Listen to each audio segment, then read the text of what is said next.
Hi, good morning, everyone. Thanks for being with us. We're glad to be with you today. I'm going to share our screen here, the presentation. Could I get a verbal looks okay from somebody? Yes? Okay, sounds great. So thanks again for being with us this morning. My name is Bridget Colacchio, and I'm one of the co-directors of our Faculty Center for Ignatian Pedagogy. We are thrilled to be with you and to take you through an introduction to our approach to teaching and learning. We call it an innovative approach because it's something that we've been working on to pull together from a couple of different pedagogical traditions, Ignatian, Anti-Oppressive, and student-centered, and we're looking forward to sharing that with you this morning. So by way of an agenda, we'll move through some acknowledgements this morning and then our goals for the presentation. We'll introduce this approach that we use, which includes those three lenses I just mentioned in the title of the presentation. And then we'll talk through, excuse me, how the lenses come across sort of in action. We will apply the lenses to a particular student issue that is prevalent in our context right now, and then also how we apply the lenses to our work in the center. We'd like to share with you sort of the impact of our work and our vision, and then we'll have some time for questions and discussion. This is going to be an interactive presentation because we try and model in all of our work, all of our sessions, sort of best practices in education. And so we're going to be seeking to engage you a bit in the work that we're doing together this morning. We also hope that as you become familiar with what we're doing, you can begin to think about how you might incorporate this into the work that you're doing, whether it's in the classroom or elsewhere. And so we invite you to be thinking about that as we move through how these lenses, this approach, this integrated approach to teaching and learning might be something that you could incorporate and sort of become one of our colleagues on this journey of sharing our approach to teaching and learning. We like to begin by sharing the university's land acknowledgement and what we're calling a labor acknowledgement, which is something that we've crafted in the Faculty Center for Ignatian Pedagogy. I'd like to invite, if I could, someone who might be willing to read the labor acknowledgement. I think the land acknowledgement is familiar to most people, but the labor acknowledgement is new. Would someone be willing to read that and just unmute yourselves, reading the right side of this slide for the group? Feel free to just unmute. I can't see your faces on the screen.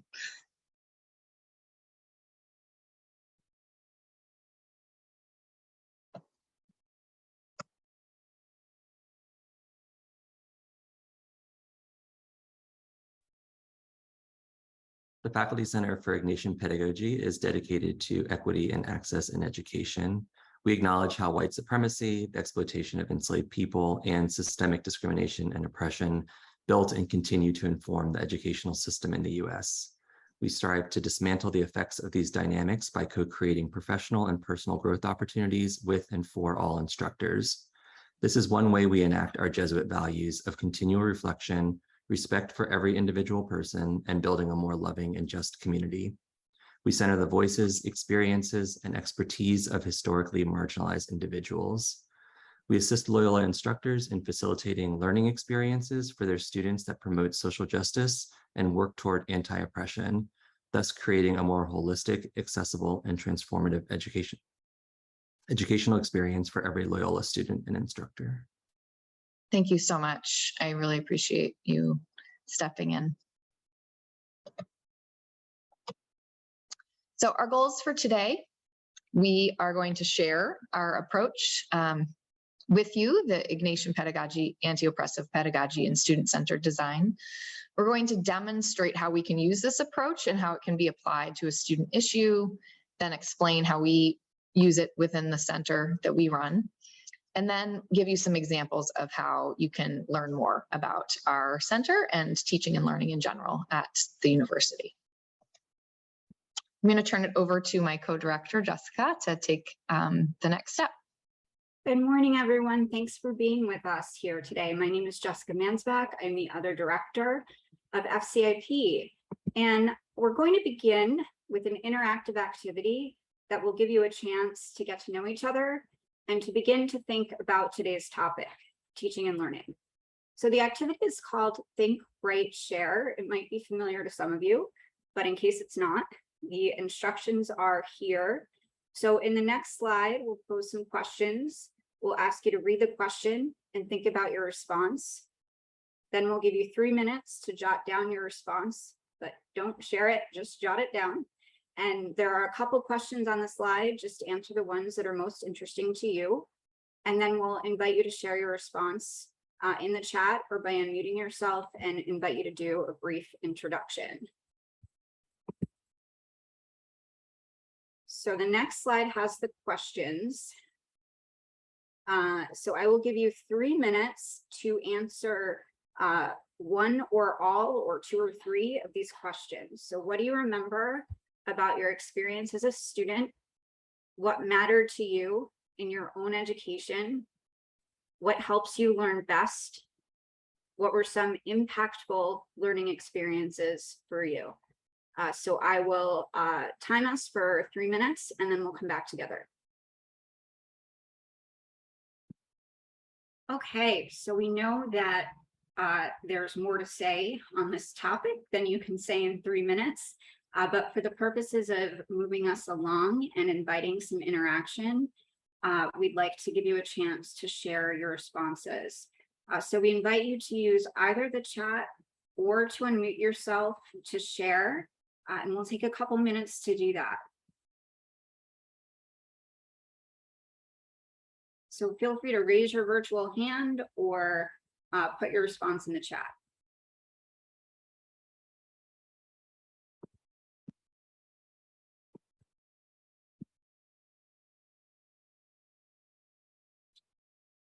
Okay, so it looks like we have some responses coming into the chat, and it looks like we have Tim's hand up. Go ahead, Tim.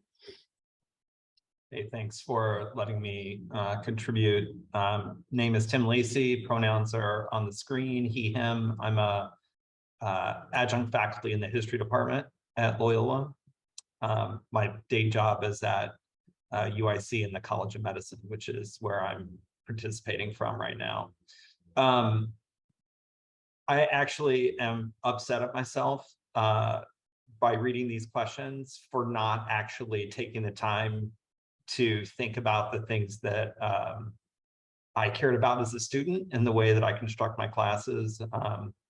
We're all socialized, right, into a kind of instructor persona. Some of it's spoken and a lot of it's unspoken because graduate students are given very little training on teaching. And you just sort of absorb things that you're told and that you see, and then you have a departmental culture. But anyway, I really value discussion and like peer-to-peer moderated conversation is something I cared about. You don't want to hear useless blabber, so you need your instructors to intervene occasionally. But I appreciate it when students were actively talking to each other about deep, impactful, and consequential topics. That's all I wanted to say. Thanks for sharing, Tim. So for you, this may have triggered some reflection on what works for you as a learner and what you do in your own classes, and maybe sort of going for some closer alignment there. So thank you for sharing that. It looks like Kenneth is talking about mentors recognizing that he wasn't happy in the major and were willing to step in to help him find his passion. That's so great. What a privilege to have mentors or anyone in your life who can work with you to help you find passion. Let's see what else here. Mentors again, so a common theme, and development and application of skills and internships as things that help your learning. Good morning, Federico. Good morning, Omar. Experience as a student, the best teachers. Absolutely. Good to see you, Emily. Learning by doing, practicing skills in real time, and then receiving constructive feedback. So the idea that we're not just passive recipients of knowledge, right? We have to be engaged and practicing what we're doing. And then Kamala, welcome, good morning. Activity. So again, the idea of doing something, not just passively listening to something. Stage managers, being a stage manager, leadership roles. Great. Is there anyone else who would like to share who did not yet get a chance? Okay, I think I just unmuted myself. Yep. Okay. Oh, good. You can hear me now. Yes. I was on another call. Kamala Hayes here, and I think I answered the questions, most of them. Kamala Hayes, my pronouns are she and her. I'm an adjunct at Olive Harvey here in Chicago, South Side. I do sociology and stuff. And my experiences as a student, things that really mattered to me was community and support, because I needed to know that I was with a group of people who were interested in me learning, but there were also opportunities for me to connect with other students and form relationships, groups, and partnerships. And what helps me learn, anyone who knows me knows I'm a very active learner. I like to engage as many of my senses as possible. I really like to dig into things. Just sitting and staring at someone talk, I know that there are some lecturers that do that, but I would personally prefer things where you do groups or they bring in the outside world, which is how I teach. And one of the coolest learning experiences I've had was when I went back to school for theater. I got to be the stage manager for our production of Little Shop of Horrors at IU Northwest. If you're familiar with the show, plant from space comes down and there's havoc, it eats people. But I was made the stage manager for our stagecraft class, and I got that little buzz. I got drunk with power, and the little pack with the microphone and the headset and the clipboard, I turned into a whole other person, and it was awesome. Oh, people saw a side of me they'd never seen before. It was great. And when you have a chance to have these types of experiences, they can be transformative. And I think Teresa has met me, and she can probably tell you I'm a little interesting. But when you're in higher ed and you're a student, these kinds of experiences outside of class can be as impactful as a class itself, because these are all these transferable skills that can take you anywhere and can help you with social mobility and leadership, all these other fun things. Absolutely. So thank you, Kamala, for previewing some of the things we'll talk about shortly, especially connected to peer engagement and being with others during learning experience. So let's turn now to talk just for a minute or so about, why did we do this? Why did we start with this activity?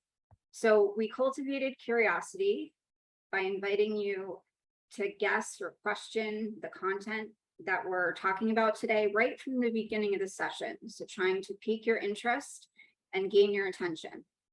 We also gave you a chance to reflect on your own experiences learning and teaching, which is our topic for today. We gave you an opportunity to introduce yourselves and contribute to your voice to our shared space, whether that was through the chat or by unmuting yourself. We gave you an opportunity to share your names and pronouns. And we modeled one of the strategies we use with participants in our sessions to help involve them in the learning right from the start.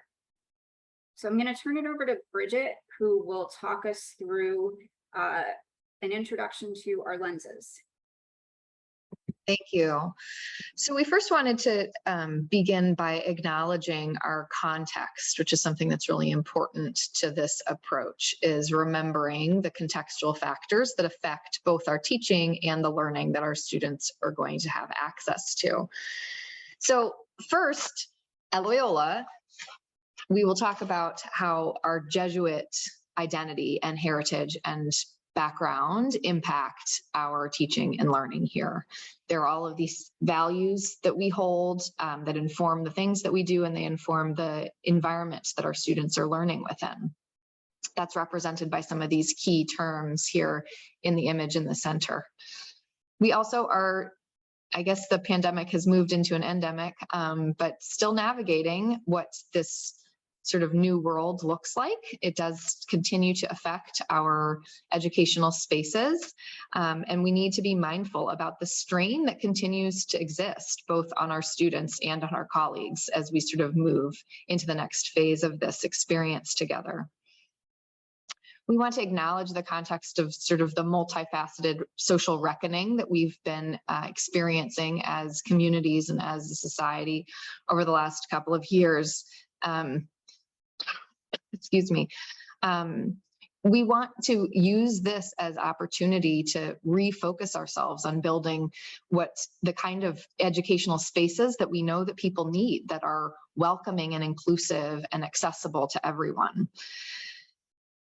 The hybrid living as we're experiencing right now, that's one of the impacts of the pandemic.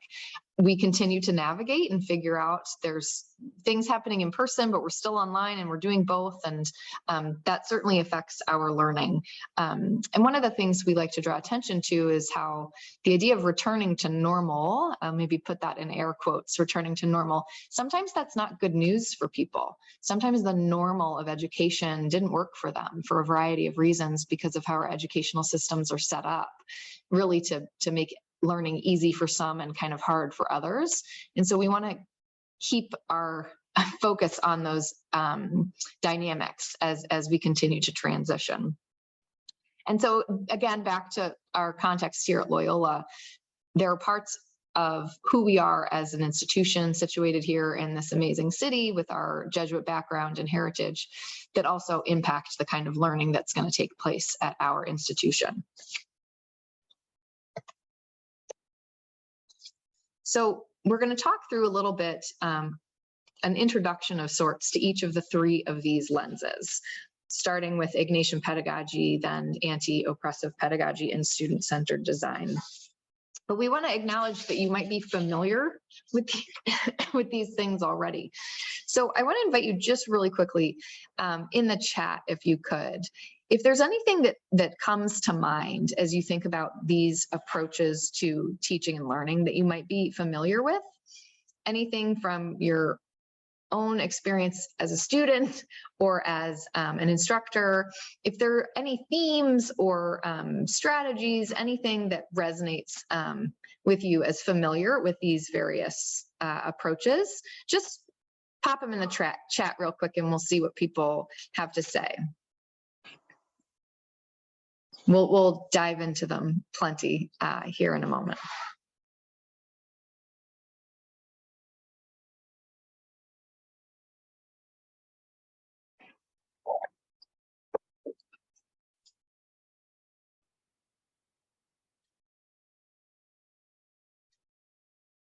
I'm not seeing any chat activity, which is okay.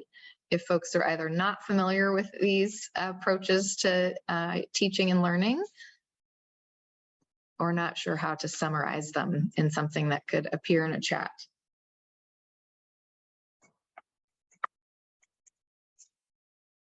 Developing people for others, that's part of IP. Yes, reflection, social change, critical analysis of social issues, looking at social issues related to students' lives.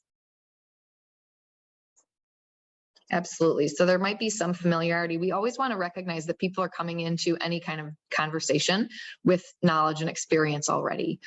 We know that we are not imparting information on blank slates, and we want to acknowledge and invite any individual in a learning space to be able to share what it is that they already know.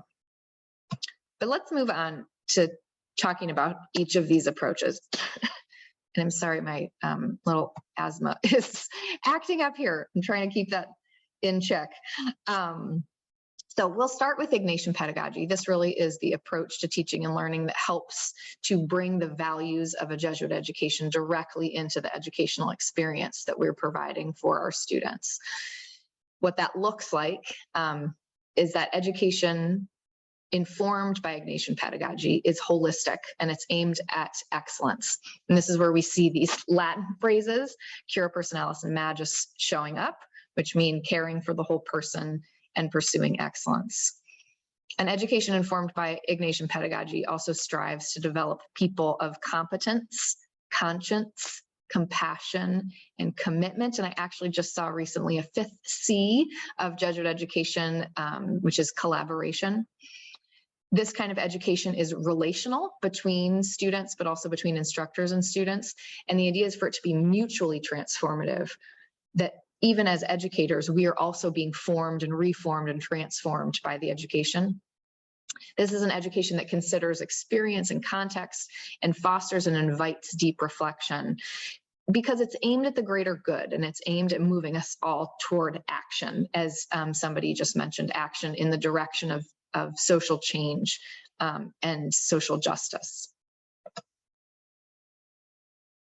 So the way that we understand anti-oppressive pedagogy is that this is an approach to how you design your course content and how you lead class facilitation that is inclusive, critical, flexible, and deeply humanizing for every student, and not just every student, in fact, all that might be involved in the educational experience. Anti-oppressive, the way that we define and conceptualize it, includes anti-racist, feminist, discrit, which is a critical disability pedagogy, queer, and any other pedagogies really that are aimed at combating systemic power dynamics that exist in education. So what this provides is a way to facilitate classes that level power dynamics, that invite all voices to contribute equally to the educational experiences, but they also are attuned to potential harm that might take place in a classroom and figuring out ways to address that. We always want to point out that this is relevant for all disciplines, because anti-oppressive pedagogy is not about topics. It's not about talking about race and gender and class and disability or other social issues. It's about the way, it's the how of education. It's the way that we create our classes and learning experiences and the way we invite students to learn. And that can happen in any discipline and frankly in any learning space. So our third element is student-centered design. And this informs the approach to how you design class content or any learning experience that enables us to weave a certain element of intentionality into the experience that is, as the name indicates, centered on the students. This features something called backward design, which includes looking at sort of the end result. It's beginning with the end in mind, which is actually a phrase we talk about in Jesuit education too. But looking at the outcomes, the results, the goals of the learning endeavor, and starting there and sort of backing our way into creating a learning experience that will most aptly allow for that result or goal or outcome to be achieved. It helps to understand or helps to determine what kind of evidence is going to be acceptable to demonstrate that that sort of learning has taken place.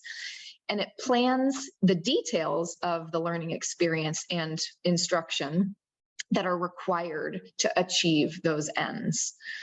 It also amplifies something called universal design, which is a way to approach teaching and learning to ensure that all students, regardless of regardless of ability or disability, regardless of learning type and learning style, that everyone has access to learn what is being offered. So here's just a summary. And again, I'm going to ask somebody to read these. Partially, I need your help, but I'm going to ask somebody to read these summary statements for each of our pedagogical lenses. If you could, feel free to just unmute yourself. Approach to teaching at LUC, 3 lenses. Ignatian Pedagogy, promotes learning as a social process that involves reflection and action aimed at the greater good. Anti-Oppressive Pedagogy promotes learning that involves students in the co-creation of knowledge aimed at confronting systems of oppression. Student-centered design promotes learning that intentionally places the student experience at the center, aimed at reversing typical, quote, educator as expert, close quote, models of education. Thanks so much. I want to invite you to sort of kind of gaze at these phrases again and just sit for a moment with the themes and key points that I've just shared around these three approaches.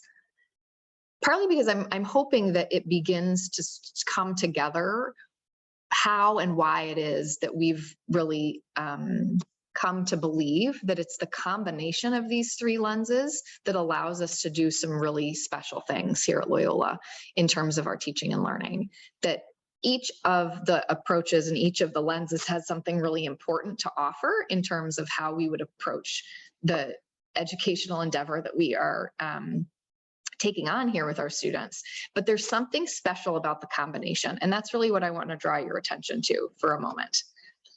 You can see in the little graphic here in the image, we've created this little sunburst at the center of where these lenses overlap and interact. And what we see is that there's some key elements to each of the lenses that in combination amplify some really important themes and values that can inform the practice of an education that is rooted in these three lenses. So the way that we conceptualize and summarize that is that the combination here allows us to provide an education that is inclusive, continually reflective, transformative, dynamic and responsive, socially just, humanistic, flexible, and accessible. And those are a lot of words and concepts to sort of take in and pull together, which is why we want to move into now applying what this looks like and how in our vision for what this three lens approach could mean in our classrooms and as a university community in general, that you can sort of start to see how these concepts come alive when we apply them to first a student issue that we're all seeing, and then next to how we run our center. So I'm going to turn it back over to Jessica for this first part. Thanks, Bridget. So many of you talked about wanting to be actively involved in your learning. So here's another chance to do that. So as Bridget said, we're going to take the three lenses we just described, so student-centered design, anti-oppressive pedagogy, Ignatian pedagogy, and apply them to an issue that's getting a lot of attention lately. And that issue is student disengagement. And we want to show you through this exercise, or we want you to discover sort of how the lenses in combination help us understand this issue in a more comprehensive way than either lens does by itself. So before we jump into applying some of the lenses, let me just flesh out a little bit what I mean when I say student disengagement. So we're seeing this conceptualized in a number of ways, multiple articles in the Chronicle of Higher Education, in journals that are coming out about how learning has changed since the pandemic. And so it's being conceptualized as maybe a set of behaviors. So students missing class, not participating in class, but the behaviors are sometimes misinterpreted as lack of engagement. They really stem from students' anxiety, from stress in their lives, students feeling maybe like they don't belong in the class. Sometimes students aren't taking an interest in each other, or maybe not in the same way as they were. And this might be an adjustment out of post-pandemic life. And we hear instructors talking about sometimes students not responding to their attempts at outreach. And what we're trying to do with this issue as we present it is also sort of broaden people's thinking. Is it a student deliberately ignoring an instructor? Probably not. It's probably a student might have other things going on. They might be embarrassed or ashamed that they haven't been to class. And so trying to look at this issue from a couple of different angles. And thinking about student disinterest, perhaps not about your teaching, but more about content that doesn't seem relevant to them, or students having too many other things going on, or maybe they can't find the course content because they don't know where to get it or they can't afford it. And so these are some things to think about as we consider this topic of student disengagement.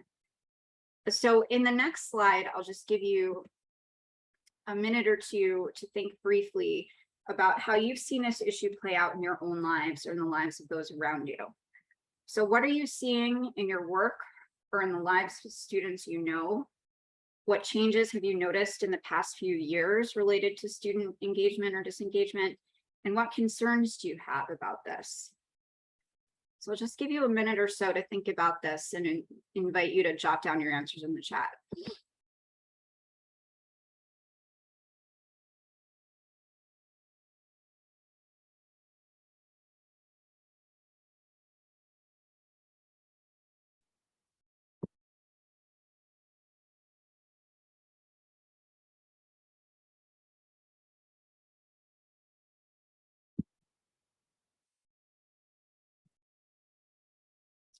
Okay, so looking at the chat, I don't see any activity just yet. I'll give people another couple seconds.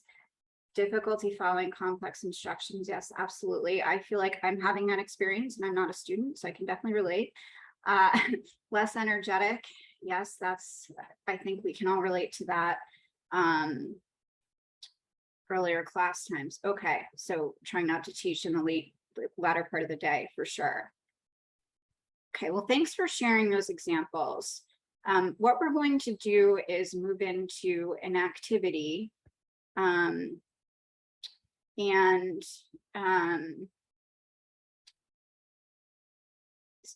Before we do that, I'll just say, I'll just elaborate on some of the comments people are making in the chat here. So seeing anxiety in students and in their interactions with each other, diminished social skills, and needing more practice. Absolutely. So Bridget's going to share a document on our screen for all of us to use. And when the document comes up, you should all be able to type into it. And we'll invite you to think about how, so Bridget's sharing it and you can access it through the link here. We'll invite you to think about student disengagement through the lenses we just described. So when you think about student disengagement, sort of put on your Ignatian Pedagogy hat, your Anti-Oppressive Pedagogy hat, and your student-centered design pedagogy hat, and just jot down in the respective locations in the table any response or understanding you have of this issue through these lenses. So we'll give you a couple minutes to do that. And let me know if there are questions.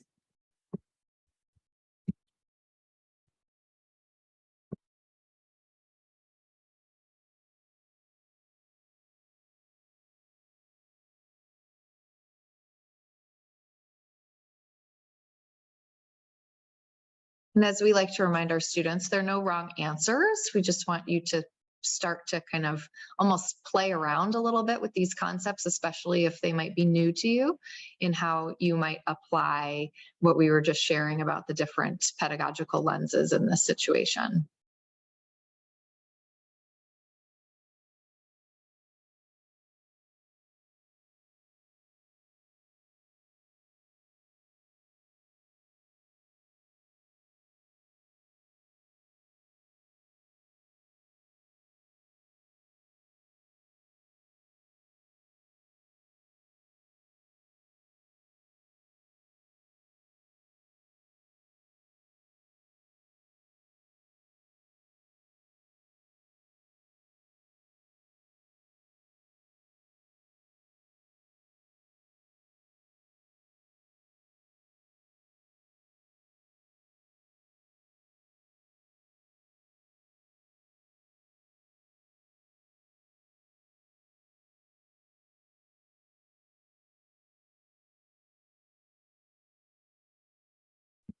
So I see people still typing, which is great news. I'll give you another couple minutes or a couple seconds to wrap up.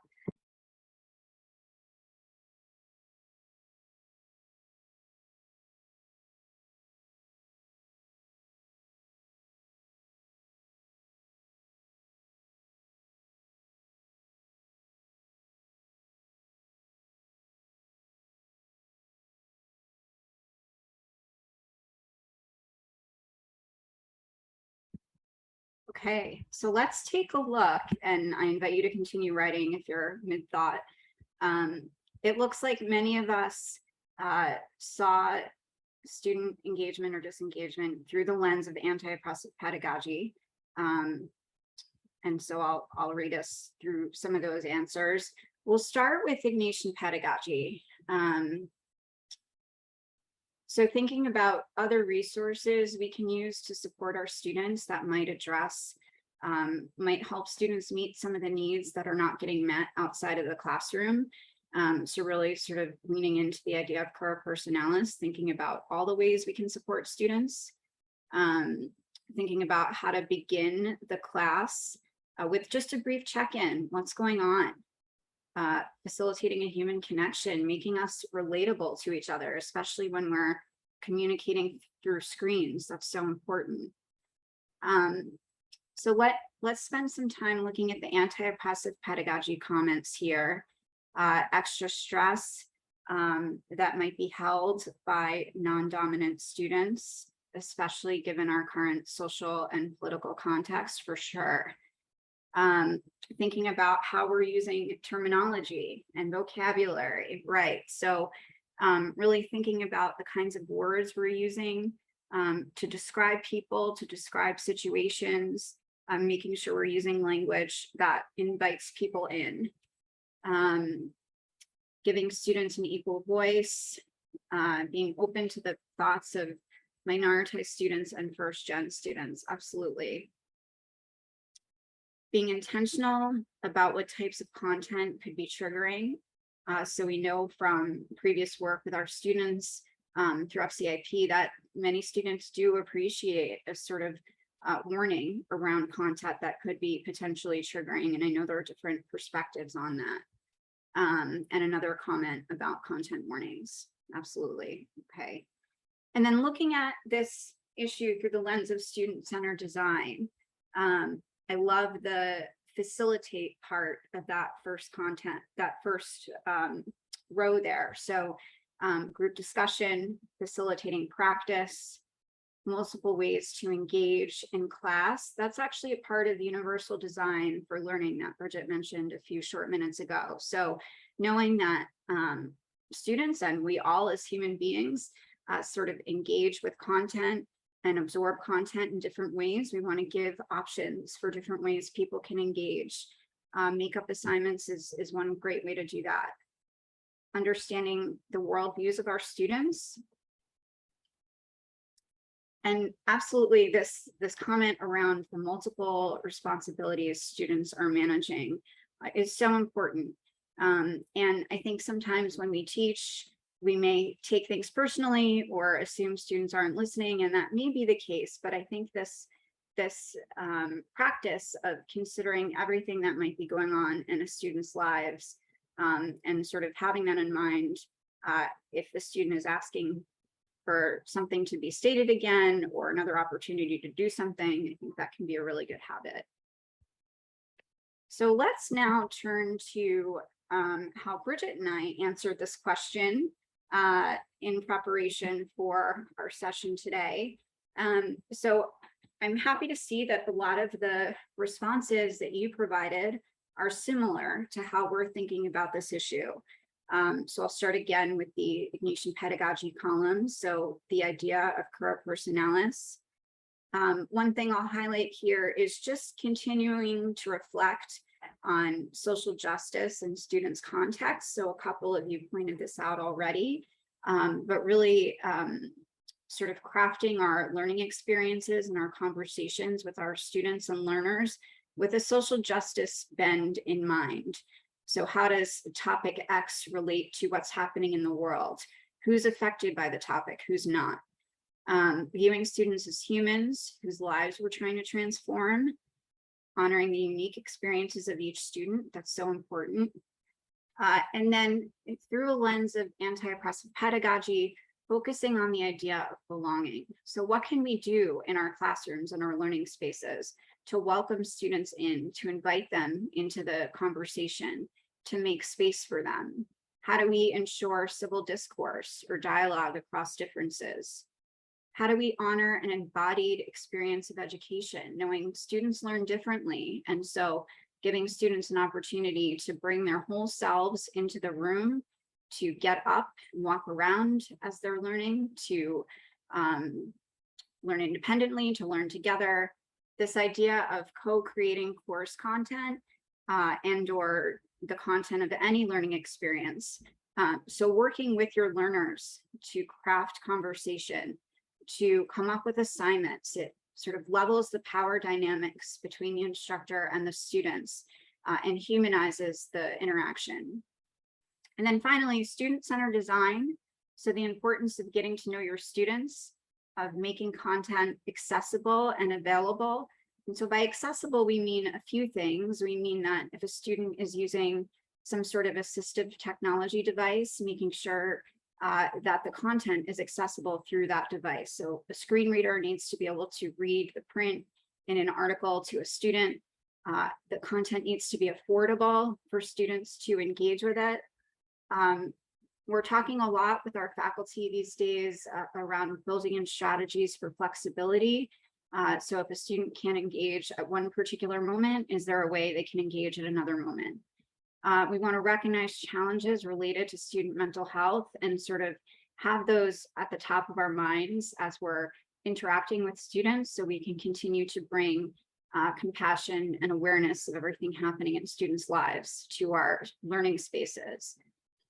And there are a couple of sort of ways of addressing student disengagement that we feel cut across all three of these pedagogical types. So they all sort of center the needs of the learner. So thinking first about the student, and then they focus on our relationship with the student and with the student's relationships with each other. And so that's sort of how we think about disengagement, and we appreciate everyone's sharing about their own understanding of how we apply the lens to student disengagement. So what we're going to do now is shift gears a little bit. We've spent some time talking about how our lenses inform teaching and learning and our interactions with students and instructors.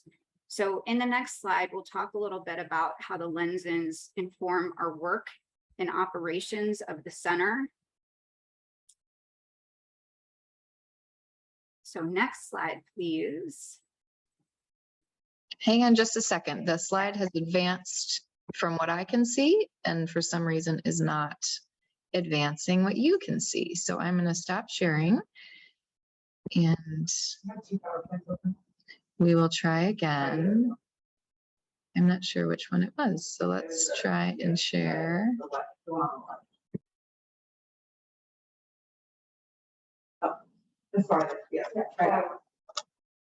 Do you see that now? Yes. Okay.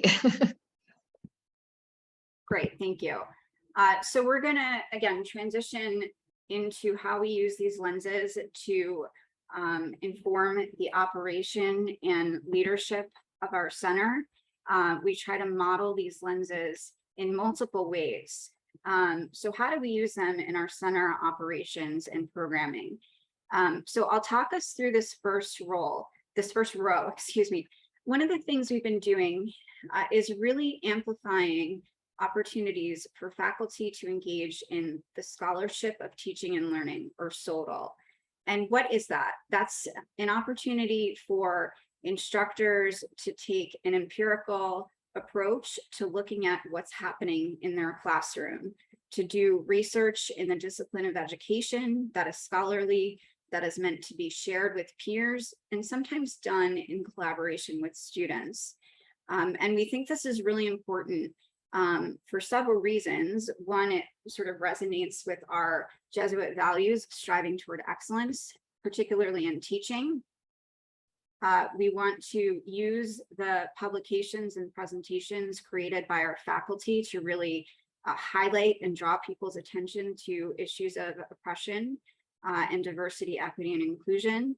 And then we want to really elevate the idea of looking at, in a scholarly way, what is happening in the classroom, what is happening during interactions with students.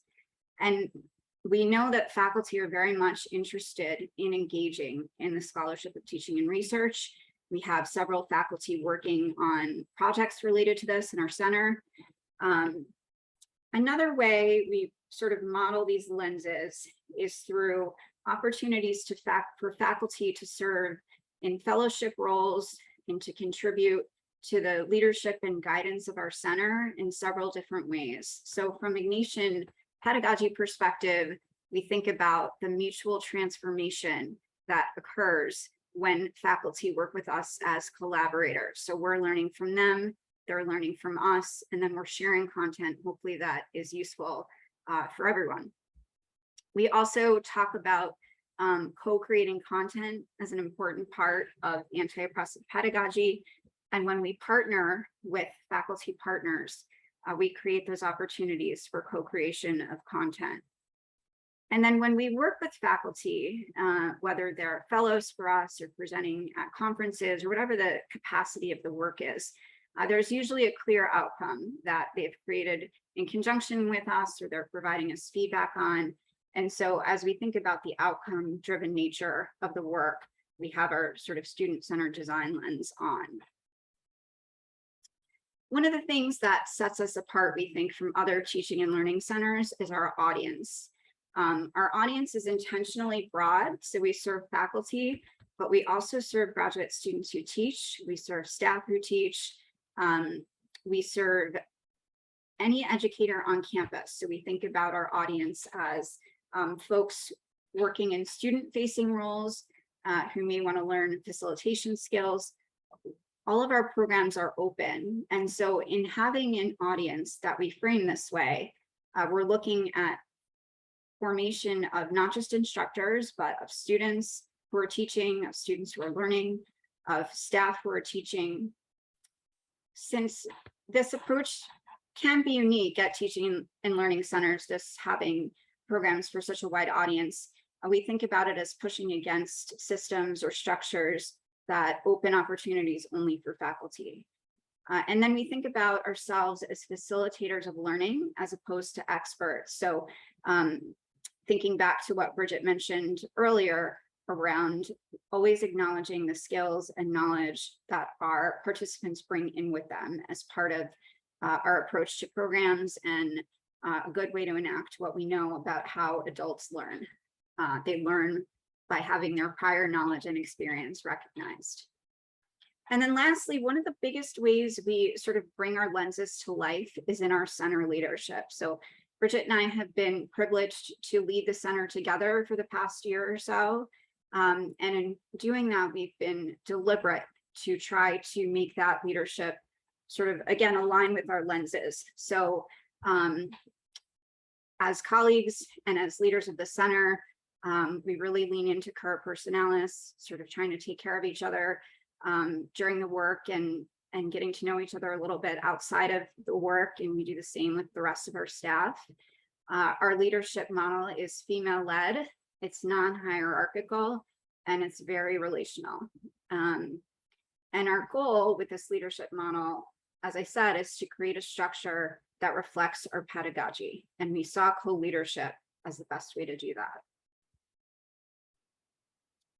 So I'll turn it back over to Bridget, who's going to talk a little bit about the impact of our work. So one thing that we want to share is that in our sort of vision of utilizing this multifaceted, this three-lens approach to teaching and learning, we kind of have a vision for where we imagine educational life at Loyola going when we utilize those three approaches in concert, as we've described. Because what we envision is sort of this ripple effect of the work that we do in training, supporting, providing professional development for instructors. What we're trying to do is inform really the culture of teaching and learning at Loyola. And with that as the aim, we know that the individuals that we have direct contact with are the instructors, and we're working to help enhance their teaching, foster their own transformation as continue lifelong learners, but then also as instructors, and to invite really deep reflection and evaluation as an instructor. And we view that when we are able to bring our instructors through learning processes for themselves that touch on these various elements, that then what they pass to their students is sort of another layer of impact from these three lenses and from this united approach. So we want our instructors to then help their students deepen their learning, to be developing holistically as whole people, and to be thinking about how through their education they're going to be taking meaningful action with what they learn. Because the final layer of this is that we know our students are with us for a couple of years, maybe a few more than that, but that then they go out into the world to do whatever it is that they're going to do. And so we know that we want to shape the impact that our students make then on their communities, on their future clients or patients or colleagues in their communities, in the work that they do. Maybe it's through research or writing, the policy practices that they take on in their work and in their lives once they leave Loyola. And it really is this sort of ripple effect of impact along multiple levels and layers excuse me, of the education that we want to impart this approach to impact each of those layers and each of the actors and agents of the work that's happening, from us to the instructors to their students, and then eventually out into their communities. This orientation informs both the praxis of what happens in the classroom, the types of things that instructors do and don't do as they're preparing for their classes, creating their courses or other learning excuse me, other learning activities, how they facilitate their classes, the dynamics that happen within this in the room, the virtual room or the in-person room. So the praxis is important. And then this piece that Jessica introduced about scholarship, that we want to be critically evaluating and then contributing to the body of literature and research around what works best. Any point along this sort of framework of how the lenses inform people, there are places where we can ask questions. There are great research questions at every level here, that the investigation of which would help us to learn more about how the education is changing our instructors, changing our students, impacting what they do in the world once they move on from us here at Loyola. So we also want to we also want to share with you sort of our vision of where we're headed. Like I said, we really intend to help shape the culture of teaching and learning. We want the type of educational experience that students receive here to be everyone's focus, that we have kind of a shared understanding of what a Loyola education could and should be all about. And part of the way that we want to do that is by sharing this three lens approach across Loyola and then sharing it within our other networks in the city through the American Jesuit Colleges and Universities Consortium, and then beyond that as well. So what we will continue to do is to use these three lenses to inform our approach to our programs, how we co-create content. We respond to what instructors and students are needing. As context changes, we need to be responsive. We want to create spaces where instructors can experience community and their own sense of belonging, leaning into partnerships with other units on campus, and just modeling the kind of flexibility that we hope that our instructors will use by using different formats, but then also in how we engage people based on what they need. And then the approach to our operations of the center we're really excited and proud of the co-leadership model with our co-directorship and how that informs our work. And we are excited to share that. We're looking to grow our staff so we can do more for our colleagues around the university. And we're really advocating for ways to incentivize instructor professional development. It's not something that is usually taken into account when instructors are moving through promotion processes and that sort of thing. And we'd like to help to amplify the good work that instructors are doing to improve their teaching. And we then find ways to sort of reward contributions to the teaching and learning culture here at Loyola. Okay, so we are getting to the end of our session. We do want to spend the next couple of minutes sort of inviting you to join us for a number of professional development activities. I will share our contact information in a couple of slides, and you can reach out to us if you have any questions about these. But our professional development opportunities are aimed at each of the lenses, right? So we have programs related to anti-oppressive pedagogy. There's a certificate program starting in several weeks related to anti-racist pedagogy. We have a Hooks Prairie series that we started last year to celebrate their contributions to the field, particularly as it relates to anti-oppressive education. And then we have a film series about anti-oppression. We have programs related to Ignatian Pedagogy, another certificate program, this one about Ignatian Pedagogy. And then we have seminars about Ignatian Pedagogy, which are open to anyone, and then also our our certificate program participants. We have different roles for faculty, as we mentioned, so scholarship of teaching and learning fellows and faculty scholars. So those are the folks who are working with us to co-create content and to head up some of our scholarship of teaching and learning opportunities. And the teaching and learning workshops and the focus on teaching and learning conference really hit at student-centered design. So the topics are closely aligned with student-centered design. So active learning, soliciting feedback, boosting student motivation. Our focus on teaching and learning conference, which I know some of you have attended and are presented at, thank you very much, is open to all Loyola educators, including faculty, staff, and graduate students, and community members. And then finally, our faculty teaching awards are meant to recognize the great work faculty are doing in their classrooms. And so, as promised, here's our contact information.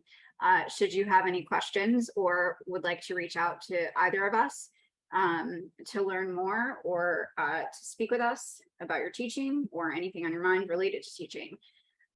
And then we want to just show that there is a body of literature that has informed these lenses that we've been talking about. And it's related to literature related to Ignatian pedagogy, anti-oppressive pedagogy, and student-centered design. And so we very much drawn on what the literature says around good teaching and learning practices, and then our own experience with faculty to sort of arrive at our three-lens framework. So that concludes our formal presentation. Thank you for listening and engaging. We'd now like to open up the floor to questions. So feel free to unmute yourself, or raise your hand and unmute yourself, or put a question in the chat.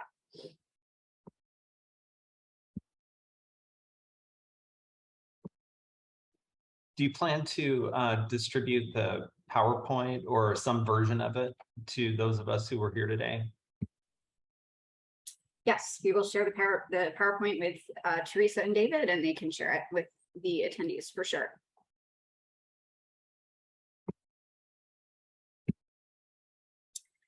Looks like people are saying thank you. Some people have to step off, which is fine. Thanks for lending us so much of your time today. Yeah, thank you. Thank you both. Yeah, thanks. This has been, for those of you who don't know how Loyola is literally set up here, geographically set up, we're all on the same floor here in Cuneo Hall, which is that one right there, actually.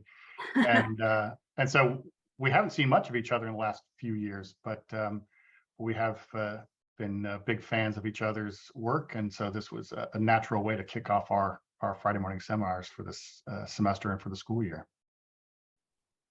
Thank you. We appreciate you having us. Thanks for wandering over or wandering over virtually, as the case may be. All right. Well, thank you both, and thank you everybody for joining us. And we hope you can join us again for the upcoming sessions. Thanks, everyone. Take care. Good to see you all. Bye-bye.